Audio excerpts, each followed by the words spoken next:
నమ శివాయ శ్రీ మాత్రే నమ శ్రీ గురుభ్యో నమ. అందరికీ నమస్కారం అండి. ప్రతిరోజు రాశి ఫలితాలు తెలుసుకోవడానికి ఇంకా మన ఛానల్ సబ్స్క్రైబ్ చేసుకోకపోతే ప్లీజ్ సబ్స్క్రైబ్ చేసుకోండి. లైక్ చేసి మీ పూర్తి సపోర్టు మన శివోహం ఛానల్కి ఇవ్వండి.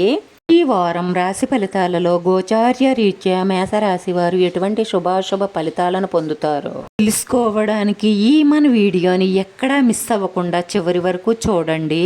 మీరు ఎంతో డబ్బు సమయాన్ని వృధా చేసుకుని నమ్మిన ఒక స్త్రీ మిమ్మల్ని నిలువున ముంచేస్తుంది. దాంతో మీరు డిప్రెషన్లోకి వెళ్లే అవకాశాలు ఉన్నాయి, జాగ్రత్త. ఈ రోజుల్లో అంతా డబ్బు మహిమే అని మీరు గ్రహించండి.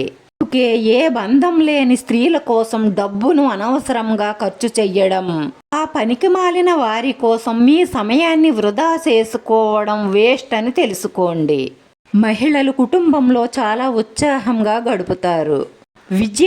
విద్యార్థులు కొత్త అవకాశాలను పొందుతారు. కుటుంబంలో కొన్ని మార్పులు చోటు చేసుకుంటాయి. ఇంట బయట ఒత్తిళ్లు పెరుగుతాయి. భార్యాభర్తల మధ్య కలహాలు ఏర్పడతాయి. ఆర్థిక పరిస్థితి నిరాశపరుస్తుంది. కొన్ని పనులు వాయిదా వేసుకోవలసి వస్తుంది. వాణిజ్య వ్యాపార లావాదేవీలు నిరుత్సాహపరుస్తాయి. ఉద్యోగాలలో కొన్ని ఇబ్బందికర పరిస్థితులు ఏర్పడతాయి. కార్యాలకు సంబంధించిన ప్రణాళిక రూపొందించడం జరుగుతుంది. ఇల్లు, వాహనం, వస్త్రాలు కొనుగోలు చేసే అవకాశాలున్నాయి. వివాహ ఉద్యోగ ప్రయత్నాలలో పురోగతి సాధిస్తారు. దైవ దర్శనం చేసుకుంటారు. సంఘంలో పేరు ప్రతిష్టలు పెరుగుతాయి. ఉద్యోగస్తులకు చిరకాల కోరిక అనేది నెరవేరుతుంది. చిత్ర పరిశ్రమ వారికి, రాజకీయవేత్తలకు విజయము చేకూరుతుంది.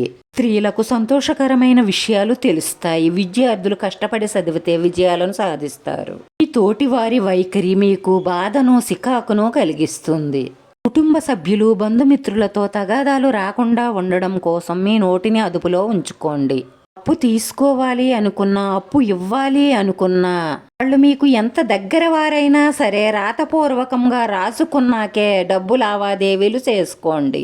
లేదంటే ముందు లేనిపోని సమస్యలు ఏర్పడతాయి. రాశి స్త్రీ పురుషులిద్దరూ కూడా మనసుని ఎక్కడగా ఉంచుకొని ఆలోచించండి. ఆదాయానికి మించిన ఖర్చులుంటాయి కాబట్టి అనవసరమైన ఖర్చులను నియంత్రించండి. ఈరోజు ఈ రాశి వారి పరిహారం వచ్చి రావి ఆకును తీసుకుని దానిపై గ్రంథంతో కానీ సున్నంతో కానీ ఓం శ్రీం క్రీం అని రాసి దాన్ని మీ ఇష్టదైవం దగ్గర పెట్టి మనస్ఫూర్తిగా పూజించుకున్న తరువాత గుండ్రంగా చుట్టి పసుపు రంగు దారంతో కట్టి ఈ సింహద్వారం ఎదురుగా వేలాడదీయండి. చేస్తే మీ ఇంటిలో ఉన్న చెడ్డలన్నీ తొలగి మీకు శుభం కలుగుతుంది. మీ మనసులో ఉన్న మంచి సంకల్పాలన్నీ నెరవేరి మానసిక ప్రశాంతత లభిస్తుంది. ఈ రాశివారి అదృష్ట సంఖ్య 2. ఈ రాశివారికి కలిసొచ్చే రంగు తెలుపు రంగు.